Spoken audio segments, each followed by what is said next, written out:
Hello and welcome back to another segment of Let's Play Fire Emblem 7. So, after last video, which many scientists are now calling Hindenburg 2, I did play up back to the area where we were at. I even tried to get some of the damage on these characters just to make things a little bit fairer. I'm kidding, I didn't. So, got up to this point, did significantly better. It was also way easier to get up to this point than I would have expected. Or, well, I mean, it took me literally like 3 to 5 minutes with abuse of speed up, so yeah, it wasn't that big of a deal as far as catching up. So really, we're just going to go back to business as usual at this point. We definitely want to be getting Raven. Cool thing about Raven is that even though he is an enemy unit who will aggro and attack anyone, he does not attack Priscilla. At least I'm pretty sure he doesn't. If he does, I'm going to flip my shit. Actually, if he does, this segment's going to start over and you won't even notice it. But shh, don't tell Mom. Anyway, everyone over here is basically the same level. Kent got a lot more level ups. He also got quite a few better level ups. I'm not going to directly compare the last Kent that we had, but he's definitely doing better. Yeah, really all that's left is just clearing out the chapter. I think Urk got a level up too, because I was able to kill that longbow guy with Urk, which is good. So yeah, Kent's getting good level ups. If you don't believe me, please let that be evidence. Anyway, so yeah, Urk's over here. Problem with this chapter is that I don't have 2 thieves yet, and I don't feel using the chest keys that they give you because I don't feel like it. So we're gonna have to wait for Matthew to catch up to get those other chests, because I do not want to finish this chapter without getting them. And yeah. Oh, also something to note, I didn't mention it, but in this area, this is going to become like a little big fucking hellhole. Because this is where a ton of... I'm trying to remember, I want to say it's either... I'm pretty sure it's just Dark Mages. It's either that or Archers. I'm pretty sure Dark Mages spawn. And when I say a lot, I mean like 6 or 7. So if you unlock that door, you're going to have to be careful. They're better just to pick them off with an Archer or someone like who can attack them from range. Like Lucius, but that's neither here nor there. Anyway, speaking of Lucius, boy has she. So the Castle Kalen soldiers that were trapped are now going to try and make a break for it against all sensibility, because Raven's going to fucking murder them.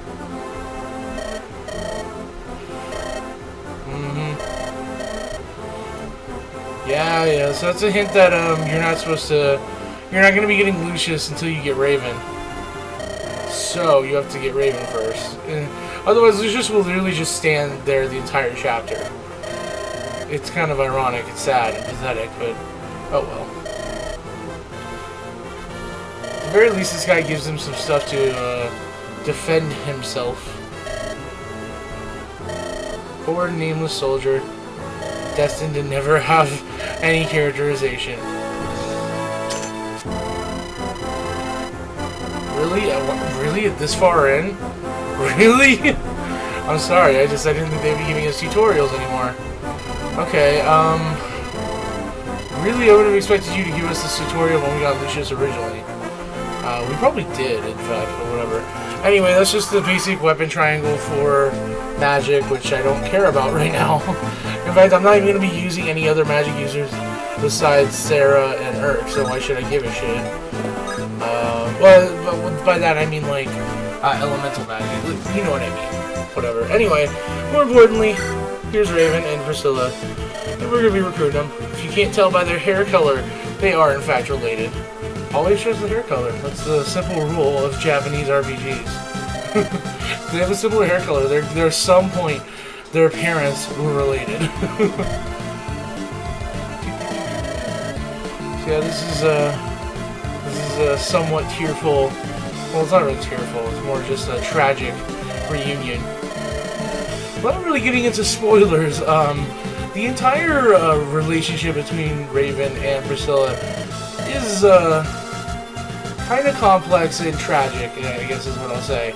I really can't get much further into it without opening a can of worms, so to speak.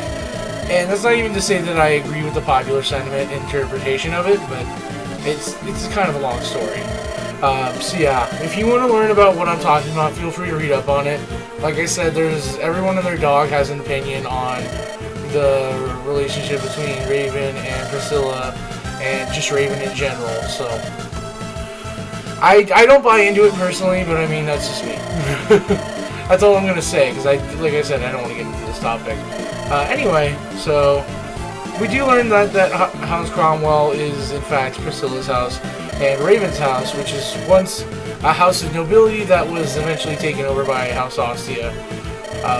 Defining takeover, I don't remember exactly how it was, if they were like overthrown politically, or if it was a situation where like Ostia ended up like, I don't know, they probably mentioned it briefly, but anyway.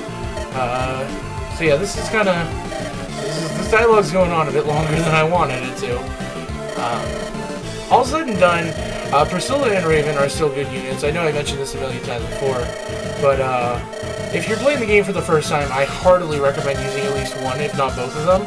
It's also worth noting that they both can support each other, but their affinities are such a terrible matchup, ice and wind, that it's the game also almost like goes out of its way to tell you not to do it. I mean, you still can. You're more than welcome to. I wouldn't. But that, and there's going to be a range issue, because Priscilla's moving way further ahead than Raven, and Raven's going to be front lines, and blah, blah, blah, blah, blah, so.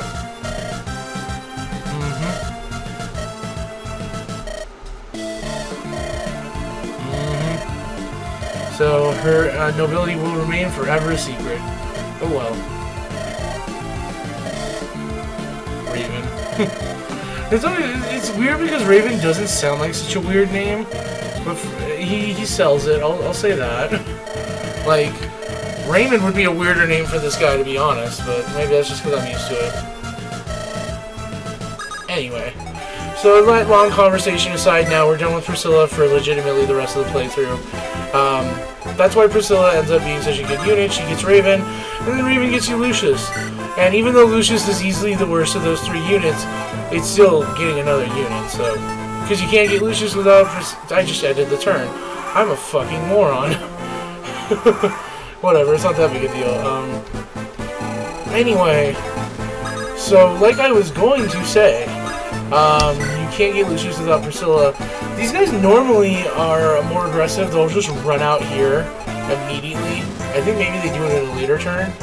And then they'll just try to rush to the boss, which they have no chance of killing, even on normal mode. So all said and done, you kind of want to at least rescue one of them, because to get a reward for this chapter, you want to keep one of them alive. You don't have to keep all three, although I do think you get a special bonus if you keep all three alive. At the very least, you want to keep one, because otherwise you're going to miss out on a bonus chapter, and a pretty dang good bonus chapter at that. So, you definitely don't want to have that happen to you. Hey, Hero's Crest, so I was mistaken. Knight's Crest is in the other one. Hero Crest, that is going to be for mercenaries, myrmidons, and fighters. Do you know which one of those we're using? Because I do. It's going to be our big pal, Dorcas. So when Dorcas reaches level 20, we can promote him now.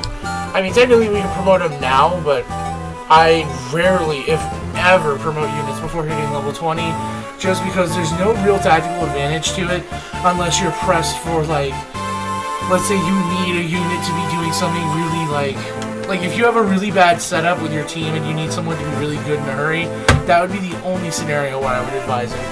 Otherwise, early promotions really just end up being kind of a waste. So, I'm not going to be doing that. We'll definitely be promoting him when he hits level 20, though. The Hero Crest would also be working for Raven, who is a mercenary, and Guy, who's a Myrmidon. If we were using either of them, then that might be a bit of an issue, but we're not. So here are these Cavaliers that I mentioned back in last segment, and they're going to be approaching... I need to start counting it. I planned this wrong, because I wanted it to be where Dorcas was here, or Dorcas was here, so that way the only Iron Lancer would be able to reach him, and then Osmond would be where Dorcas is, so only the Iron Sword would... You know, there was a plan here, and it failed miserably. That's all I'm going to say. Ah, well. So... beyond that, I really don't have anything else to add about this chapter. I'm mostly just waiting for these guys to appear. I don't even know. I'll probably have Florina kill him, because Florina has good resistance. Actually, she doesn't have good resistance. Yeah, fucking Florina wants something to do. That's my excuse at this point. Beyond that, yeah, I really don't know what else there is I want to do in this chapter besides rushing to the end. I guess I'll get some kills with Hector because these knights are just begging to be axed. They gotta ask me questions. Oh my god, I love this humor that I'm bringing to the table. Really, it's like 100% coming from my end. You gotta reach me halfway on this one. Ah, jeez. Of course. Well, at least Dorcas is doubling somehow. There we go, now they're moving. So, and then here we go, Dark Mages. A very convenient thing about the Dark Mages that are going to spawn in here, none of them have a door key. And this door won't unlock. Even though there's a thief that does spawn around here eventually, he won't unlock this door, if I recall correctly. So, you never actually have to deal with these Dark Mages. You can entirely leave them alone. If anything, they're more meant to be an obstacle for the Caitlyn Knights, or soldiers rather, because they do have to go through here, and they'll be able to get attacked through here, and it's meant to be more like a bit of a gauntlet for them. So, I'm just going to rescue one of them and let the other ones do their thing. They'll probably die, as you'll notice. Anyway, let's recruit Lucius first. Yeah, Lucius and Raven are kind of an odd couple as far as friendships go, because one of them is really forgiving, sweet, and tender, and the other one's Lucius, so I just don't get it, really, but, you know. Excuse me. Interesting thing to note is that, with Lucius's character specifically, he ends up being kind of an important character, because while his character never directly makes an appearance in any Fire Emblem 6, he does end up being kind of a significant figure in a lot of the character supports in this game, and he's, like, retroactively mentioned quite a bit in Fire Emblem 6. So it's kind of weird, because, yeah, because like I said, Lucius never is mentioned by name in Fire Emblem 6, but he ends up getting, like, a semi-important role. Well, I don't know if important would be the word, just, like, significant, I guess? I don't know. Hanax... Sure. Cool. Do I have a chest key? Maybe I will just use a chest key.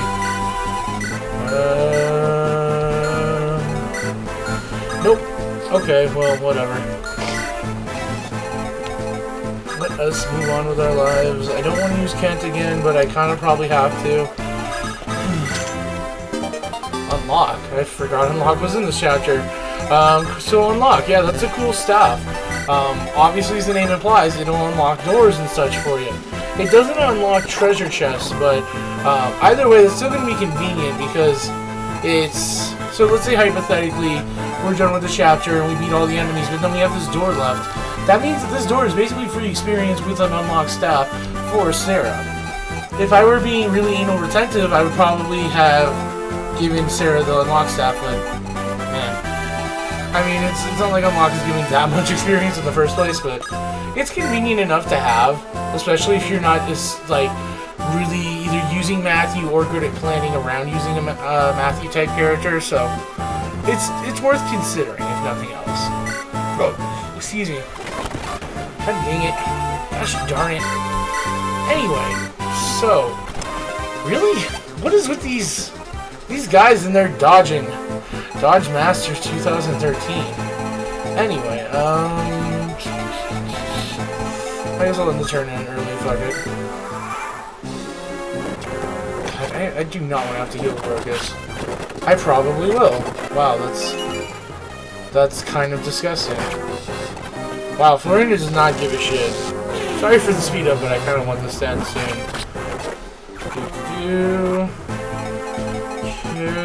So do I really not have a chest key? I could have sworn I did. I was talking about, oh, I don't need a chest key. Fuck chest keys. No. And then here I am like, where are my chest keys? Oh no.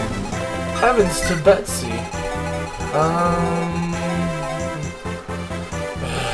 really don't want to have to deal with this bit. So the Lance guy is not going to be able to kill him, I know that. So I'll just have Oswin be right here. So that way the sword guy isn't reaching Dorcas, and that works out well. Again, I would not prefer it that way, but that's how it's going to be, it looks like. I'll just get this kill for you, fuck it, I don't care. I don't want my lords getting too much experience, goddammit. I'll probably have to clear out the chapter using Hector just because they're knights, and I would prefer to not give Kent too much experience here. At the same time, it's like, you know, pick your poison. Oh yeah, you have a door key, that's right. Door. I guess you can block the thief that's going to appear. There is a thief that appears in this chapter, right? I know he does in hard mode. I would bet my fucking soul on it, but I haven't seen him appear yet, and usually by now he would have appeared. Fucking thieves. Also, that is a lot more damage than I expected a Lancer to be doing. Anyway, as you can see, these soldiers are kind of suicidal in attacking a guy who can critical hit them and also has better hit. And is doing more damage, yeah. That's Castle Kalen soldiers for you. If I was gonna be stupid, I would heal him, but I don't care. There's seriously no thief, okay. Well, business as usual then. Let's have Hector move in for the kill. Let's just do this. Do these guys, any of these have a javelin? Javelin, okay. Fine. I don't like having to equip a hand axe, but I'll do it, doggone it. Oh yeah, I should probably spend this chapter doing supports. Oh man, but I'm too lazy. I kinda don't want to. That's a terrible excuse, but it's the truth. Okay, he's gonna die for sure, so then I can do this. Okay, so that ends the reinforcements here. Didn't have to heal Dorcas, so that's a win-win as far as I'm concerned. I guess I'll build up Ken and Lynn because fuck it. What level is Lynn at B? Oh no, she's at C. That's no good. At least I prefer for her to be a B by next turn, or chapter. Because next chapter I usually have Lynn support to crank out, and that's kind of important, but we'll go over that next chapter. Man, I am really looking forward. I'm sorry, I don't mean to harp too much on it, but I am really looking forward to the next chapter. Because that is one of my favorite doggone chapters in the entire game. Meanwhile, this one sucks and is awful. Why did we invite it to my birthday party? Come on, there we go. Nice. I'm cool with it. You know, that looks bad, but I'm very okay with it. Yeah, whatever. Your dick is the size of 3 walnuts, I don't care. Fine, I'll do this. I guess there just is not a thief that appears in Elliewood normal mode. This is another one of those, like, I'm so used to hard mode moments that that I guess he never appears. Which is bizarre to me, because it feels like every time there's any amount of treasure chest, there's going to be a unit that'll appear to try and rob them. Okay. Blah, blah, blah, blah, blah, blah. So yeah, now I'm really just waiting for Urk to get the treasure, and then I'm gonna probably end up just killing the boss. Because this chapter is basically over. Speaking of killing, bye. Yeah, so there's only him left. Yeah, like I said, I should probably get supports, but I don't know. This guy's gonna be tackling the boss anyway. I'll let him kill himself on him. Wait, what level is Urk? Oh, Urk's level 14, yeah, no, he doesn't need it. He does not need a boss kill. Sorry, friends. Urk is already a little too good. Urk is like on Kent's level right now. I guess I'll have to get the kill of the Lord then, because Oswin's the only other unit that's a below level, and even then Oswin's pretty fine for where he is. If anything, he's literally my lowest level unit, that's weird. Ah, whatever. Here we go, Silver Sword, I think? No, Nightcrest, and then Silver Sword's in the other one. So Nightcrest, same thing that we saw before when we got Wallace. It's going to be helpful for when we want to promote either Kent or Osmond. We're going to run into more than just one, thankfully, but it's definitely something to keep in mind that we will only have one for now. And yeah, there's the Silver Sword. Silver Swords are kind of a mixed blessing. They're very heavy and they break really quickly, as you saw it only at 20 uses. That said, it does a lot of damage, so if you need a really strong, like, one-hit weapon, that would be something to keep in mind. You may not even be doubling with it because it's so unwieldy and going to be heavy, but, you know, it can get the job done for a one-hit quit. Anyway, this guy is going to die. Time to watch it happen. Look at the fucking Pringles on that guy. Jesus. Man, how many combs did you go through today? Yeah, this guy, he doesn't really get too much moments of the sun to shine. He's definitely deserving of it with a fucking face like that. Also, notice that stat. That 22 attack, yeah, he's not fucking around. He's a Knight General. And, last time we saw a General was, with Lundgren. So, yeah. Granted, I'm not intimidated by Bernard because Hector will just destroy him to pieces. But, that said, you know, we're still gonna have to be careful. Anyways, so as it is now, I am going to cut away for building up some supports. This should be one of the last significant times I have to do so, because most of my supports have been filled out as of now. So, I will join you guys back in just a moment once I've got all those supports handled. See you then. Oh, before I forget, doesn't Florian need support? Yeah, she does. Almost forgot about little Valerina. She's a keeper. There we go. Alrighty, now I will see you guys in just a brief minute. Alrighty, so support grinding has been finished. You know, all in all, if it wasn't for Sarah, that probably would take half the time. Because, you know, when I'm recording and I'm looking at the time, it literally takes twice as long just to get some, like, Sarah's supports built up. Everyone else will be built up, and then Sarah's just like, oh, I haven't built up mine yet. It's like, okay, Sarah. Anyway, so, like I said, this should be the last large support grinding we're going to have to do, because a lot of these are going to be maxed out by the end of this chapter. So, let's start with Oswin and Dorcas, because they're at the bottom, and I feel like it. Proposition for what? Joining the cult of the Latter-day Saints of Christ? Like, proposition.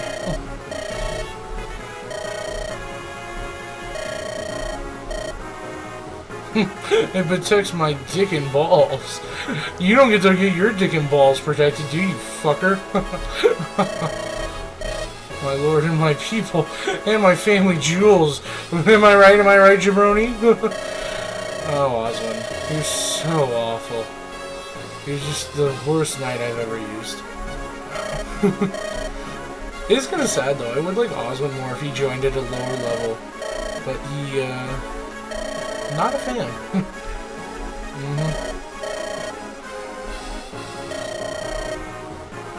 Good old Dorcas, being petty.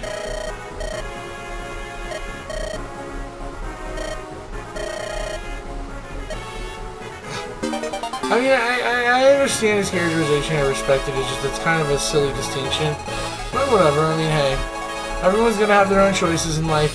Anyway, because I forgot to move these two apart, they ended up getting a support. So I might as well show it to you since, fuck it. Their support is gonna be fascinating, since we'll never finish it.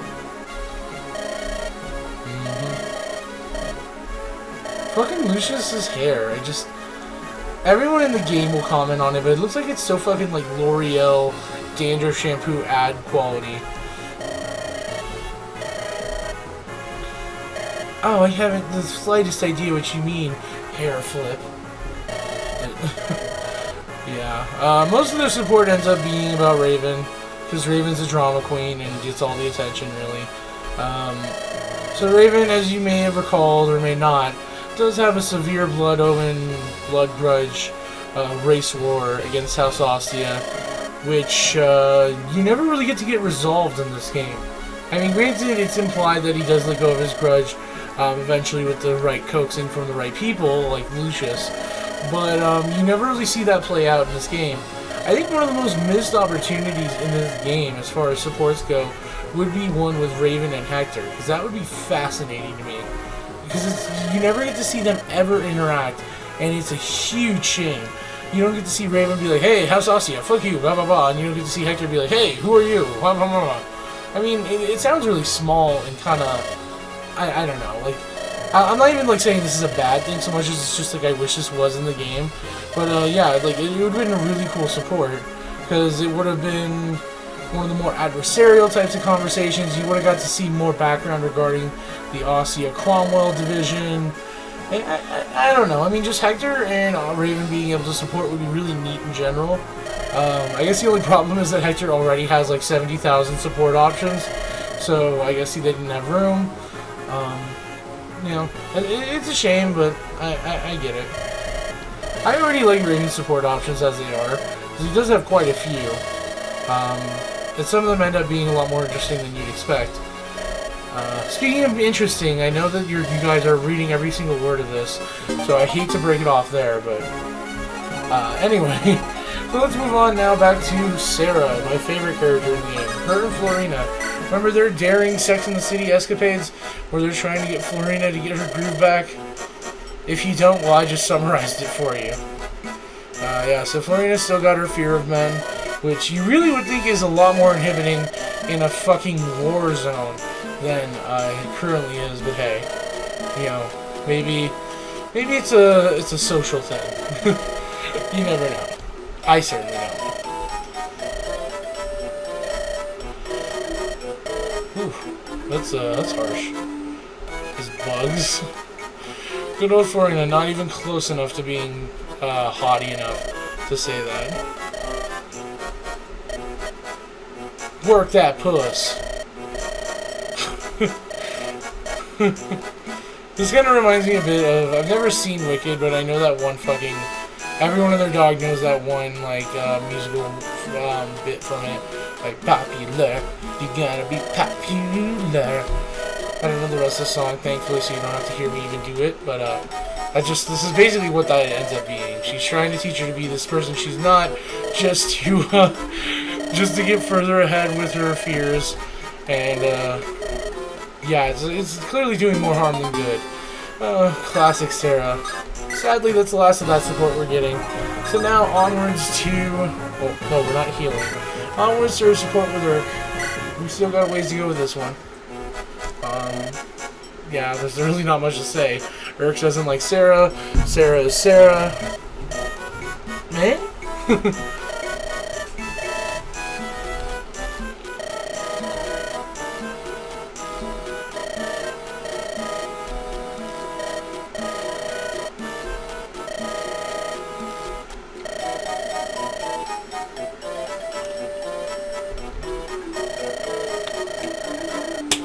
Okay, I'm sorry. This is why I don't use Urk and Sarah that much. I'm not trying to shit on this game. I just, it's kind of like you've seen it before. Like, if you paid attention to when you recruited them in Lin mode, you already know exactly how each of their supports is going to play out. Urk is going to be all blah, blah, blah, blah, and Sarah's going to be all probably more high pitched, but I don't want to wake up my neighbors.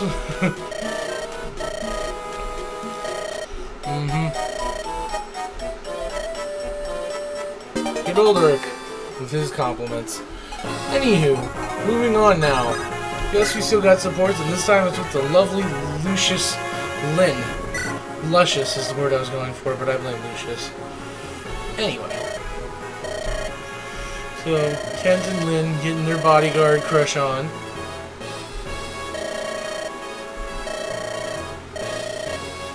Well, he is a bodyguard.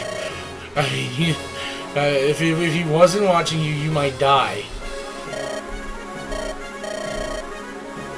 True.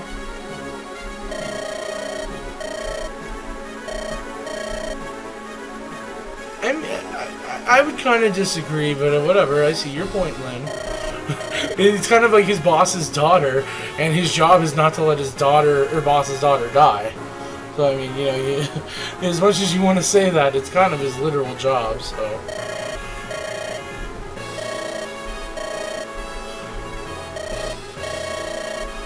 It's because she's worried about her fucking grandpa, who we haven't yet confirmed is dead or not. Nah, I'm just kidding. You don't really actually get a plot relevant reason here. The weird thing about supports is that because they can technically take place at any time during the main plot, when you get two characters, they kind of can be in this weird scenario where, like, if a character, like, let's say we're going through a part where Elliewood is dealing with some, you know, stress, or, you know, Hector's acting, like, kind of in a bad mood, it's not going to reflect in those supports. So, that's one kind of weird thing about supports, is that they are kind of, like, externally irrelevant, I guess, to the overall plot.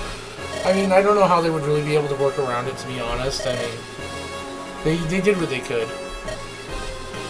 I mean, the most that like we really see as far as improvements later in the series goes is that in Fire Emblem 9 you do get, I know at least in one scenario with Jill and Mist, if you support them at their A rank before a certain chapter or after a certain chapter, that will change the dialogue. I think there's a few other scenarios like that, but I cannot name them off the top of my head. Anyway, let's move on to Eliwood and Lyn.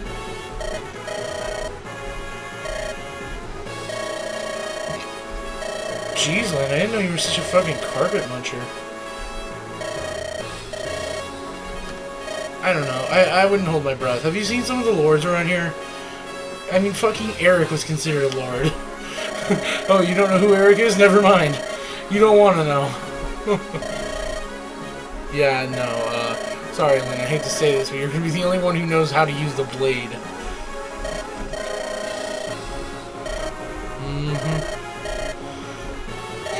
That's not the attitude I would give you.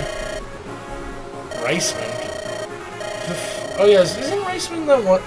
I feel like we met Reisman earlier in this game, in Lyn mode. Maybe I'm, like, hallucinating it, but I feel like we did, but very briefly, so anyway.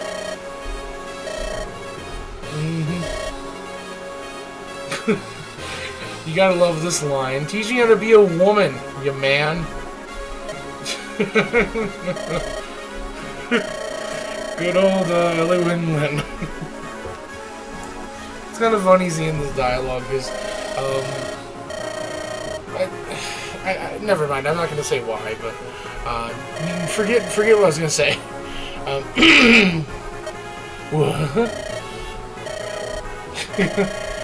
Yeah, you're beautiful. It's true. I saw your face, and I jacked off in my place. I hate that song. I hate that song because I used to work in retail, and I swear to God, the guitar chords in that for some reason would like irk my soul. Like when that song starts out with the da da da da, it's so annoying. Anyway, Fire Emblem. Finally, the last support, and it's going to be the best one because it's going to be our A-rank support. We got another A-rank support, but I didn't announce it. It was a Dorcas and Oswin. Anyway, this one's way more cool, though. Way cooler, even.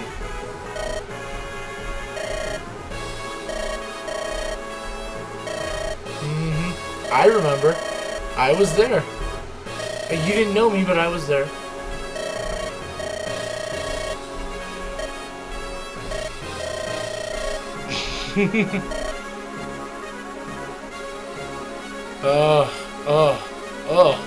What a terrible time. Gross.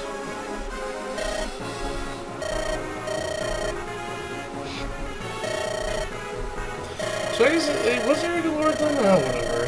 He's the lord-ish. Lord-esque.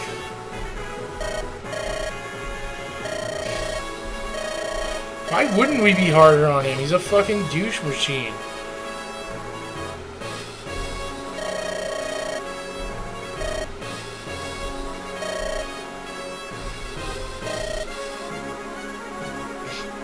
That's sanitary, I'll say.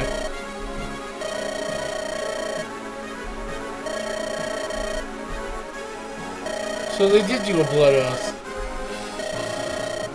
Yeah, it's respectable.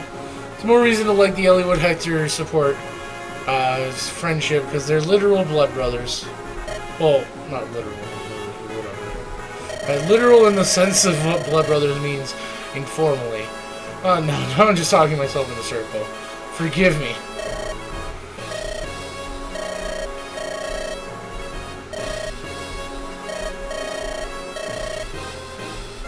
Yeah, don't worry, neither of you are gonna die yet. Anyway, so now let's do a quick inventory of our supports. Because like I said, this does mean this will be probably the last time we have to do major supports. So Oswin has now been maxed out. As you notice, his supports listed are in green, which means that he's had all of his support points used. Same thing for Hector. Same thing for Eliwood. Not for these two, who cares? So Florina, I'll tell you now, we're not getting her A rank for a very long time. And that's all I'm going to say without spoiling who the A rank is. Kent, we're only getting an A rank with Lynn. Is that right? Yeah, I'm pretty sure. So we're almost done with Kent. Lynn just has to get A rank with Kent, and then she'll be done. You don't care about Urk. We're getting A rank with Sarah, and then B rank is in the same position as Florina. Again, not to spoil who it is. And then Sarah is just getting A rank with Cirque. Yeah, everyone else, Dorcas. Dorcas is done, we're not getting a B rank with them. So yeah, that's the last major support grinding we're going to be doing. As far as character collection goes, we're not getting another character until very late in the game, so... yeah, that's Fire Emblem. I'm going to keep saying that's Fire Emblem, but you'll accept it. You like it. You like it when I summarize things. Anyway. So we are going to be killing Bernard with Hector because God knows that is like the easiest way to do this. And I want this chapter to be over sooner than later. I'm impatient, fuck it. Yeah, whatever. Die. Ah, motherfucker, die. I'll hate you too. Okay, let's go. Seize. And good God, this chapter... I really did not think it would be going on for this long, but oh well. Might have to edit a bit of it out. By a bit, I mean a lot, but whatever. Uh-oh.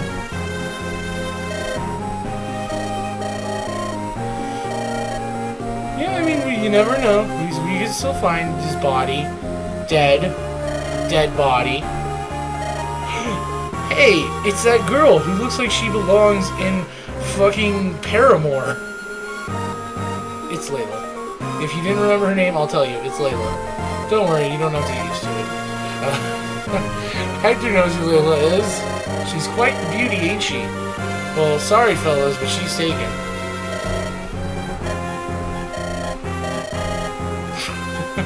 I love when no one pressures him and he's just like, fine, she's a spy.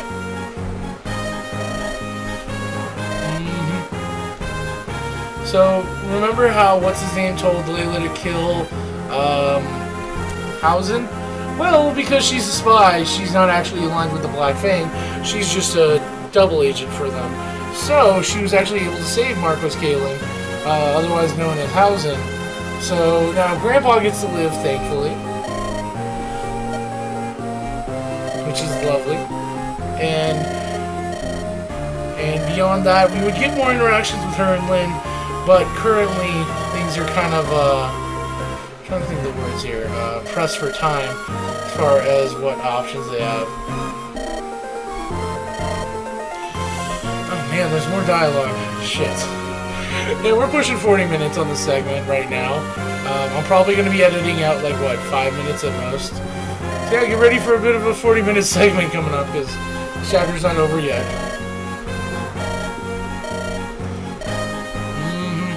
So give us the dirty deets.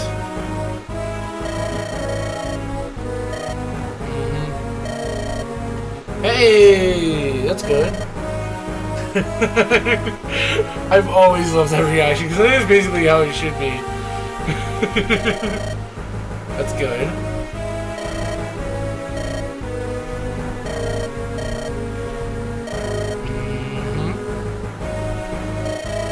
And we all know the Black Fang don't fuck around, so if he's alive, that means they've got some plans for him.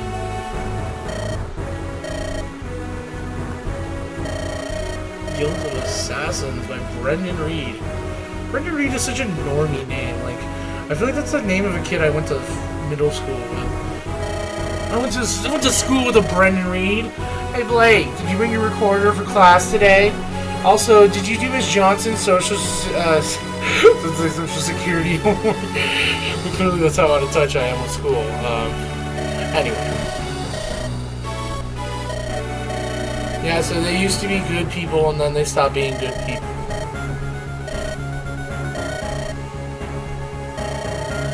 Got married again. I wonder if it has anything to do with his marriage. Ooh. That's gross.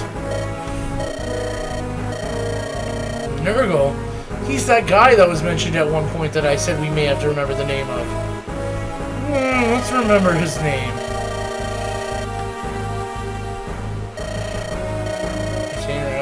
Fidel. That's the that's Pretty Boy over there. Okay, well, things are starting to make sense. Layla and her plot dump. I'm liking it. So,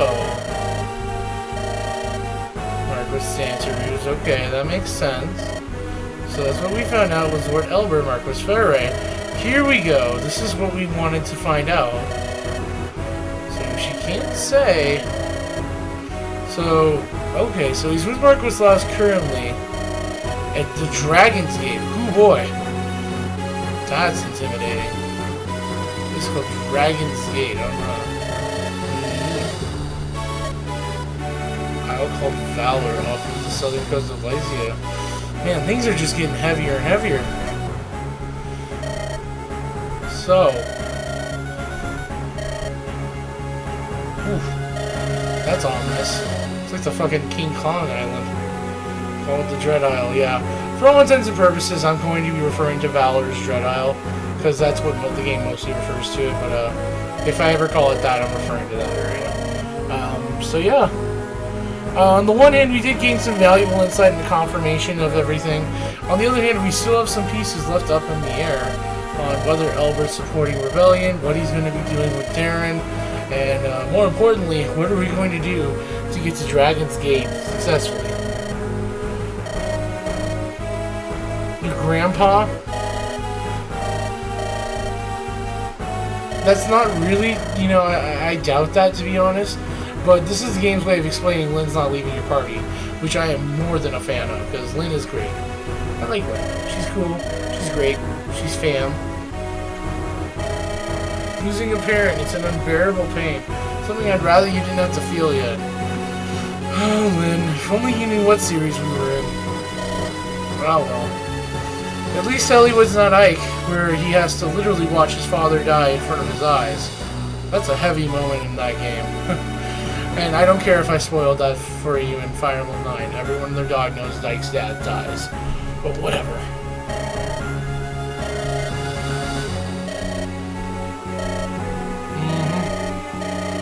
So are we going to get to the point where Layla talks to Matthew yet? Spoilers, because, jeez, I expected this to be happening a bit sooner. There we go. Ruh-roh. We got foreboding music. Yeah, Ephidel's kind of a weirdo.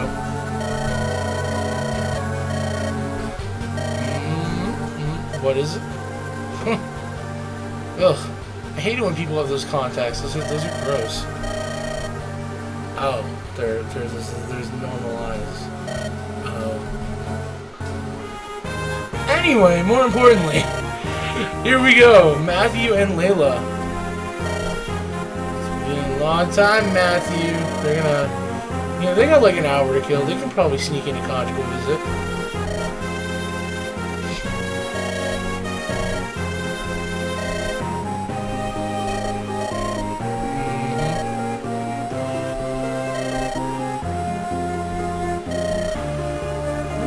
To meet his parents. So, for those of you who aren't picking up on what he's implying there, typically meeting your parents is when you want to start tying the knot for the relationship. And, yeah, the game doesn't outright say it, but they are romantically involved.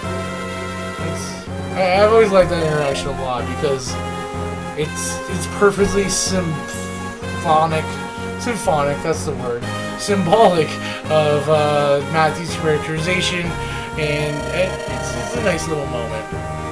I've been building it up for so long, but I really do like that moment. Anyway, yes, so this is why we wanted to keep at least one of the Castle Kaelin guards alive, because he tells Lynn about a gem, right? Oh, mine. Oh, well, I guess it's because I didn't keep all of them alive. At the very least, we do get a side quest. That's all that really matters. Side quest. So that's going to be chapter 16X. This is going to be where things get good. And thankfully, it's going to be short because, God almighty, I'm not looking forward to editing this segment. But with that in mind, I do want to thank you very much for sticking through this chapter with me. Through thick and thin, through Hindenburg. I do have to thank you. So, things are getting even spicier. If I say things are getting spicier in this game one more time, I'm going to get a free bowl of soup. But yeah, so we are getting closer and closer to the truth, but we still have some ways to go before we're going to find out what's happening and what we can do to save Elliewood's dad, or if he even needs saving in the first place. We'll find out. But in the meantime, that marks the end of this chapter. I will see you guys next time.